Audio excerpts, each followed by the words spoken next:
आशा करता हूं आप सब बहुत अच्छे होंगे। मेरा नाम है सिद्धांत अग्निहोत्री। स्टडी ग्लोस पे आपका बहुत बहुत स्वागत है।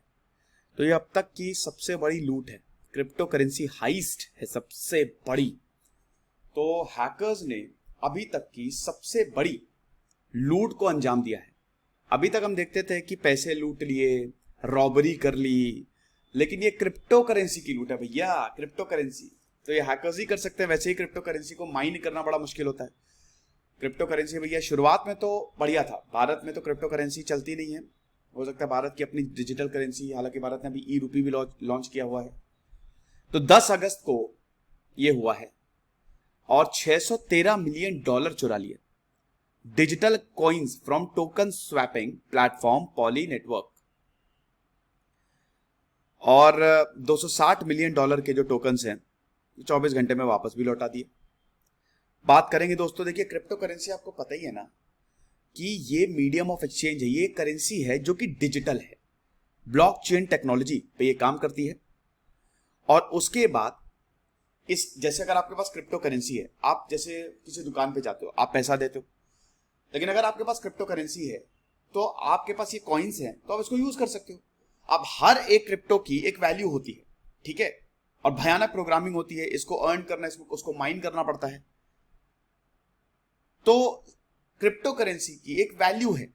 तो मान लीजिए जैसे एप्पल का फोन है 80,000 का, तो अब मान लीजिए कि आपके पास एक क्रिप्टो करेंसी है, ठीक है, और एक कॉइन है और उसकी कीमत कितनी चल रही है, कितनी, 5-6 लाख।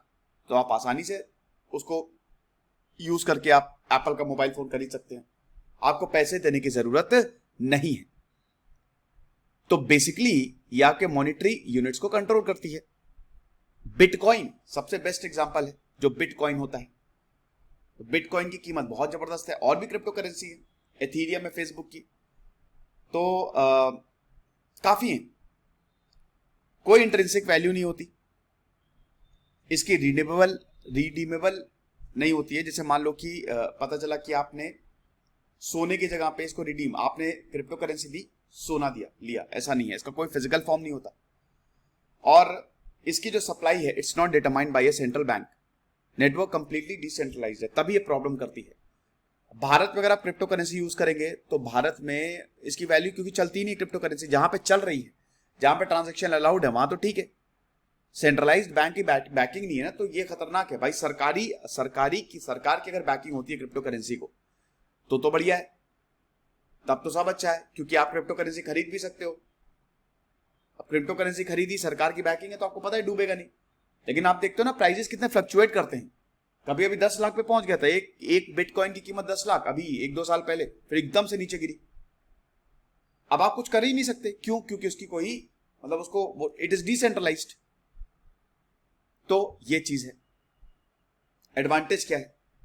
देखिए, सबसे पहले तो ये पेपर करेंसी का माध्यम है, ब्लॉकचेन टेक्नोलॉजी पे ये काम करती है। तो पहली बात तो फ्रॉड की, यहां पे फ्रॉड नहीं होता। ये फ्रॉड जैसे नोट है भाई, नोट जाली हो गया या कुछ गड़बड़ हो गई, तो फ्रॉड की पॉसिबिलिटी बहुत हद तक बढ़ जाती है। फिर there is no identity theft. Identity ऐसा नहीं है कि पता चला कि आपकी, अब जैसे मान लो आप अगर डिजिटली ट्रांजैक्शन कर रहे हो तो वो किसी प्लेटफॉर्म से करोगे आप। अब वो प्लेटफॉर्म पे आपकी सारी इंफॉर्मेशन होती है, कई बार आइडेंटिटी थेफ्ट हो भी जाती है। यहां पे ऐसा कुछ नहीं, तुरंत सेटलमेंट होता है, 1 सेकंड के अंदर अंदर सेटलमेंट हो जाएगा। हर कोई इसको एक्सेस कर सकता है, कोई भी हो। अगर आपके पास क्रिप्टो करेंसी है तो आप इसको एक्सेस कर सकते हो। फीस बहुत लोअर होती है, बहुत कम होती है। तो basically it's a centralised nature of currency, ठीक है। लेकिन याद रखिएगा, ये सब तब है जब इसको बैंक बैकिंग दे या सरकार बैकिंग दे। अगर नहीं हो रहा है तब तो फिर तो ब्लॉकचेन आपको पता ही है ना, ब्लॉकचेन कैसे काम करता है। हाईली सिक्योर है ये, हैक नहीं कर सकता, पता ही नहीं किसका ब्लॉक कहां गया। ब्लॉक में आपकी इंफॉर्मेशन होती है। तो जैसे ही मान लीजिए कि आपने ट्रांजेक्शन को रिक्वेस्ट किया, आपको एप्पल का फोन खरीदना है, जहां पर क्रिप्टो करेंसी चलती है, आपने इसको रिक्वेस्ट किया, तो जैसे ही आप सब कुछ डालेंगे तो एक ब्लॉक क्रिएट हो जाएगा। इंफॉर्मेशन का ब्लॉक है ये। अब उसके बाद ये जो कंप्यूटर्स हैं ये इस ब्लॉक को वेरीफाई करेंगे। पीयर टू पीयर नेटवर्क होता है, जिससे आप देखो ये यहां पे इधर उधर नहीं जाता है। सबसे बड़ी बात तो यही है ना, इट्स अ P2P नेटवर्क।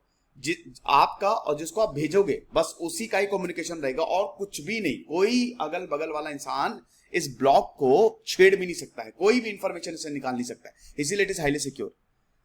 उसके बाद फिर जैसे ही ये कंप्यूटर वैलिडेट करेंगे, अभी ये नोट्स होते हैं, इसको नोट्स कहते हैं। नोट्स मतलब कंप्यूटर, ढेर सारे कंप्यूटर्स, कंप्यूटर प्रोग्रामिंग होती है प्रॉपरली। वैलिडेशन के बाद तुरंत वेरीफाई हो जाता है। आप वेरीफाई, आप ट्रांजेक्शन क्या, आप कॉन्ट्रैक्ट रिकॉर्ड, क्रिप्टो करेंसी कुछ भी कर रहे हो, ये ब्लॉकचेन बहुत सारी चीजों में यूज होता है।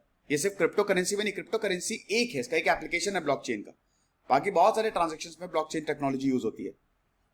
तो जैसे ही वेरीफाई हो गया, ये ब्लॉक जो है ये बाकी ट्रांजेक्शन के साथ कंबाइन हो जाएगा। ठीक है, बाकी ब्लॉक्स के साथ, हर एक ब्लॉक एक इंफॉर्मेशन है, इसके साथ कंबाइन हो जाएगा। और फाइनली जैसे ही ट्रांजेक्शन कंप्लीट होगी, मैसेज आ जाएगा। सब सेकंड्स में होता है, आपको लग रहा होगा लेकिन बहुत जल्दी होता है। तो ब्लॉकचेन टेक्नोलॉजी इस तरीके से काम करती है।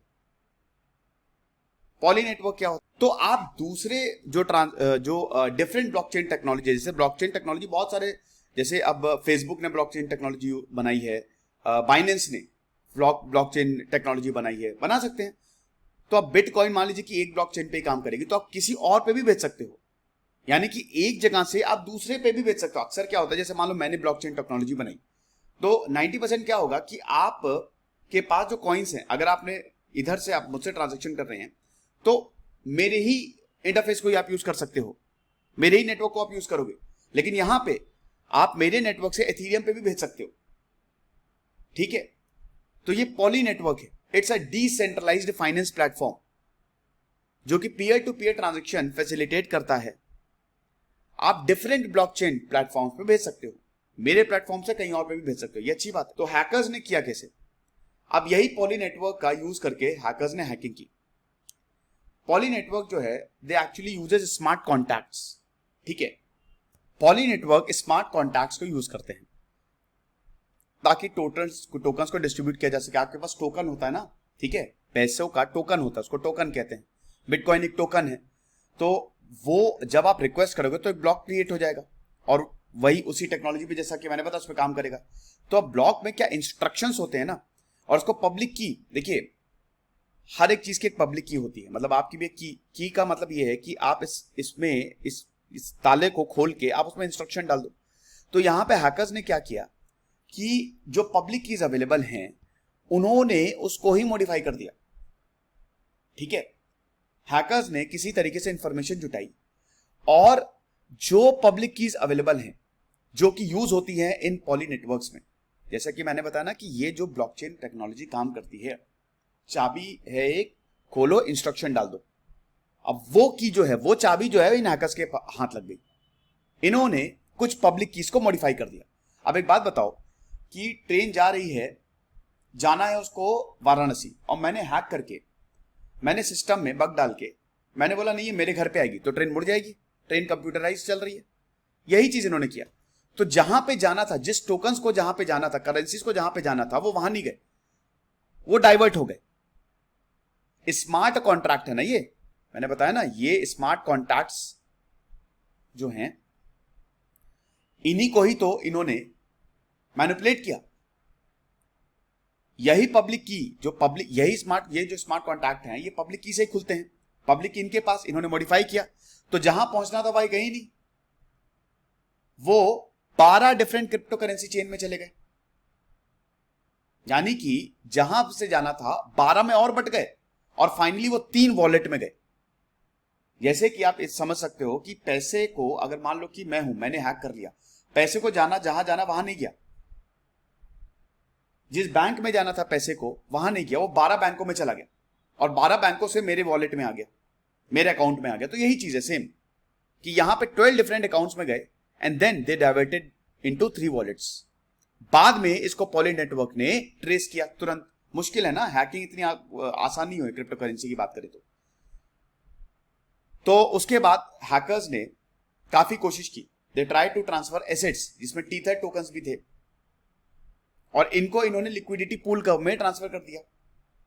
अब लिक्विडिटी पूल कर्व में जैसे ही, इतना सारा पैसा कहां पे ट्रांसफर होगा, लिक्विडिटी पूल कर्व, तो जैसे ही ये पता चला, इसने इस ट्रांजैक्शन को रिजेक्ट कर दिया कि हम इतने ज्यादा पैसों को लेंगे, ये नहीं कुछ गड़बड़ है। $100 मिलियन के ट्रांजैक्शन को रिमूव कर दिया गया।